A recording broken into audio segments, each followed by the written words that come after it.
Morning guys, welcome back to Alan's Allotment.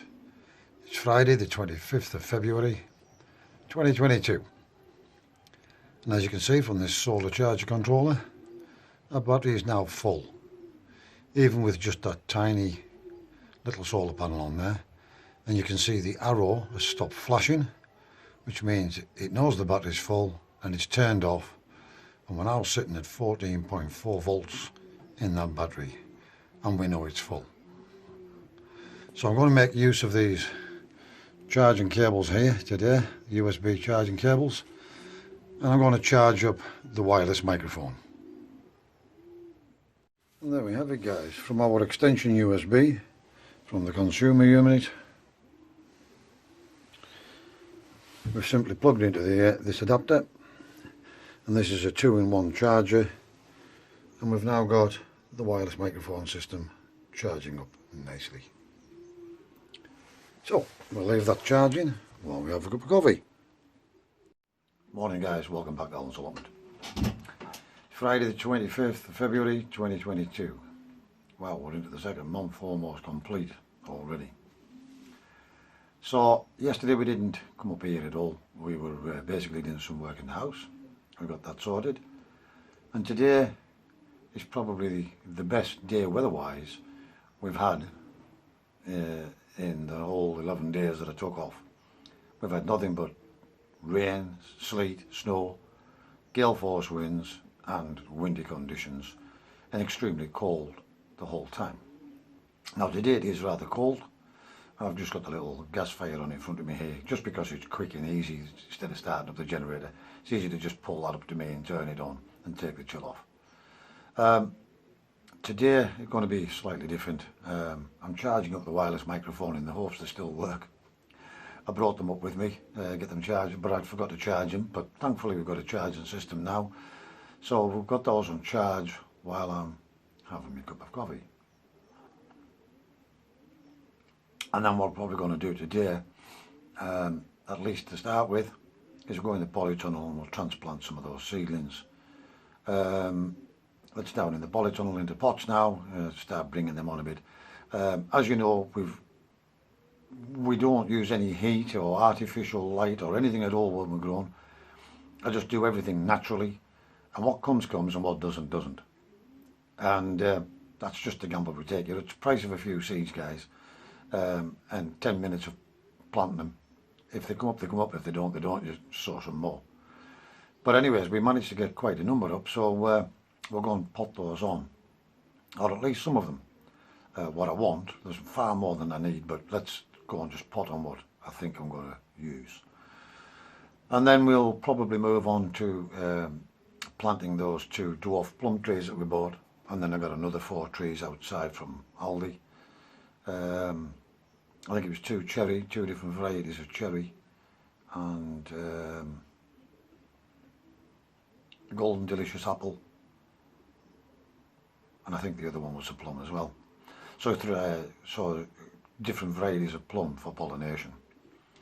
I am going to take down the other 2 trees possibly today as well. Get the chainsaw out and bring those down, and clear that area ready for to stack potato pots on there, like I said I was going to do in another video. Whilst it's relatively dry, at least for now, as long as the weather holds out. We'll wait and see how it goes. Right, babbled on enough. Have this cup of coffee and I'll bring you along. I'm in the polytunnel, guys. I've spared you me filling the pots up, so you don't have to sit and watch me doing that boring bit. So basically what I've done is I've got some smaller pots, or rather larger pots, not smaller, and we're ready to transplant on these seedlings that we've managed to grow. As I say, no artificial light, no artificial heat, and here we have a nice little row of cabbages are doing well, onions are up nicely, pak choy is up, and the cauliflowers are struggling. There is 1 or 2 popped up, but we're not going to bother with that. We'll re-sow with the cauliflowers. So I was hoping to get the cauliflowers up till about the same height of these cabbages, but it wasn't to be. So I don't need a massive amount, guys. So what I'm going to do is take some pak choy, probably, I don't know, 6. We'll take 12, but we won't use 12, I don't think. And likewise with the cabbages, we'll take 12 cabbages, and we probably won't use them either. These are the cabbages that are planted into some large pots. These are the ones from last year that we took out of the polytunnel that blew down. And we just potted them up because they were getting butched in this bed down here with slugs, snails, everything. And we put them up on the bench. And since doing that, you can see they've positively thrived. Now, they may or may not amount to anything or give me any heart that we can maybe take them for leaves before they finally bolt. But if we don't try these little experiments, we'll never know, will we? So that's just an experiment. There's 4 plants there. I might even just put them into bigger pots, or maybe not put them in a bed. Just put them into bigger pots and grow them on in here or over in the treehouse. I've got some more ideas for the treehouse as well, which I'm toying with. We might see a transformation in there this year as well. Anyways, we're going to get on and get cracking with transplanting some of these seedlings that we're going to require. So, just using the label, we'll just tease a few out. Drop them in the hole.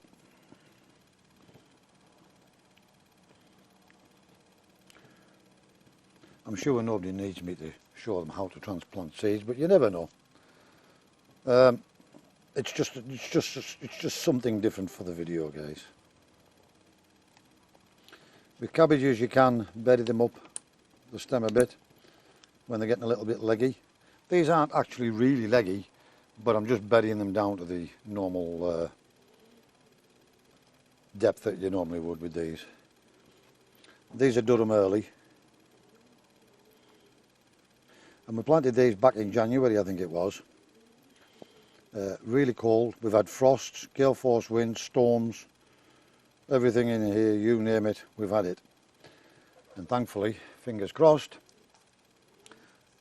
the polytunnel is still standing, the seedlings have stayed on the bench, and we've got a little bit of an earlier start than I possibly would have done.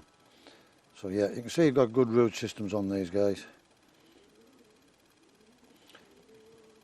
So, don't want a lot of cabbages purely and simply because of the space they take up and the limited growing area that I have.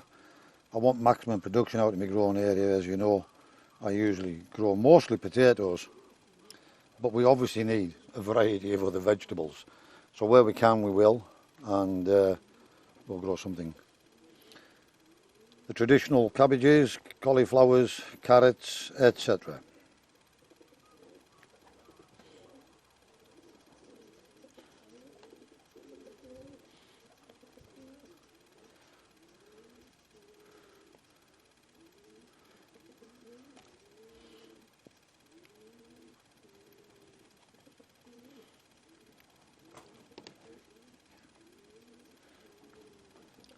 And there we have it, guys. There's the first 6 cabbages in. I won't bore you. I'll get on transplanting this lot and then we'll come back to you later. Right, guys, and there we have it. So we've got 12 cabbage Durham earlies, and we've got 12 of the pak choi. I'm probably not going to use all of these, but my neighbour, I'm sure he'll take whatever I don't need. So we're just going to give them a light misting now, guys, on the top, and then we'll put water in from the bottom. This is just to sink the surface of the compost around the top of the stem, and then we'll put some water in the bottom and let them soak up the rest from the bottom.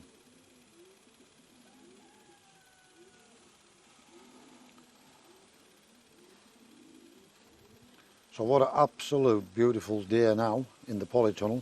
Lovely and warm in here, but you can be easily caught out, guys. We're only in February, and days like this can give you a false illusion that everything's good to go and you can start to get ahead of yourself.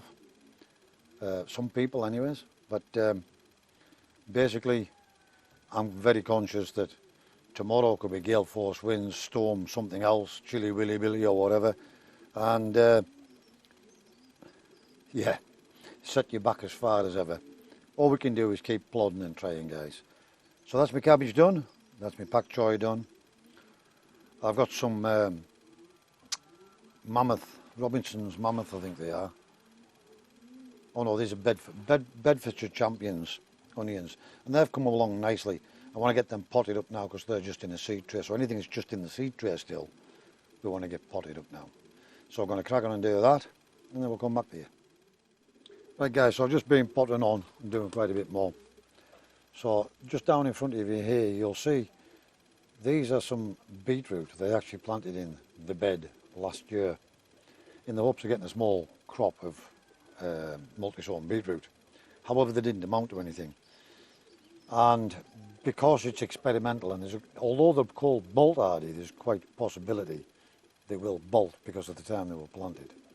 They are growing okay and they're looking okay, but as a backup, I'm going to do some more multi-sown beetroot. And again, it's bolt hardy. And then I'm going to put in my Swedes as well. So I'm going to put a few Swedes in as well and get them started. In this little tray here where we took out the onions and the cabbage and the pak choy, we sorted through it, give it a bit of a clean, put a bit of fresh compost on the top, and in there we've now planted some dwarf kale, curly kale even, some lettuce, Lola Rossa, some lettuce all year round, and some more cauliflower. We're trying it again. Now I do have some iceberg lettuce in this tray over here. You can just see on the corner of the camera there, but they haven't germinated. The Bedfordshire Champion onions have started coming up, and so has the Musselburgh leeks, but for some reason the lettuce haven't germinated. In this tray here, the onions, in this tray of onions you can see here, which are potted on, again they were grew in the bed last year in the hopes of getting some spring onions, but they didn't come up quick enough, and we picked those out and we've potted those on as well. I'm not going to transplant them just yet because I've got plenty of other onions on the go, one thing and another, but I might. So those are the red onion, those ones, those are the red Amposta from Premier Seeds, and we might pot those on maybe next weekend or the weekend after into some more pots. So at the moment I've just got this tray soaking in water. All these are soaking in water at the moment, and then we'll lift them out. With this tray here is a Charles Dowding trays. They do tend to dry out a little bit, and Danny on oh sugar, I forgot his channel's name. Excuse me, Danny, I apologise, mate, I've forgotten the name of your channel. But Danny had said that he found that they tend to dry out a little bit if you can't get to the allotment. So what I've done is I've put them in one of these little light plastic trays here, and I've put in a capillary matting in there just to try and stop them drying out. See if that will help them come on a little bit better. Anyways, I'm going to crack on and get on with doing what I said I was going to do. So we'll start off with the Swede.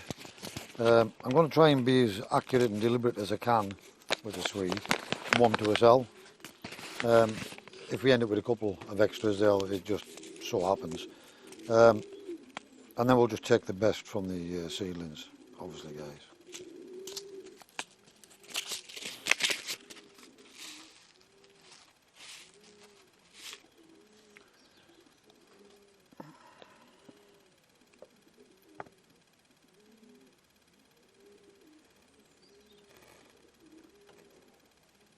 It's almost impossible to get one in a cell, but unless I used a pin and pricked them out very carefully. And with my eyes these days, there's probably 25 going in here at once, and I can only see one. I found a knack. If you roll your fingers like that, you roll them up and just drop one out. Or at least it appears to work like that. Yeah. Got two in that one, one. Yeah, but that all worked. So that's a little tip. It does seem to work most of the time. If you just put them between your fingers and roll them to the front, you tend to just get the one at a time dropping out. At least it was more accurate than the way I started doing it anyways. So that's the sweet sown. We'll get some multi-sown beetroot in again now. again, we're going to end up with a massive glut. I don't go overboard with my seeds, but I always plant more than I'm going to need just in case we get any failures. But any that are surplus, the neighbour will probably use them on his allotment. So I'm going to aim for about 2 or 3 in these cells here.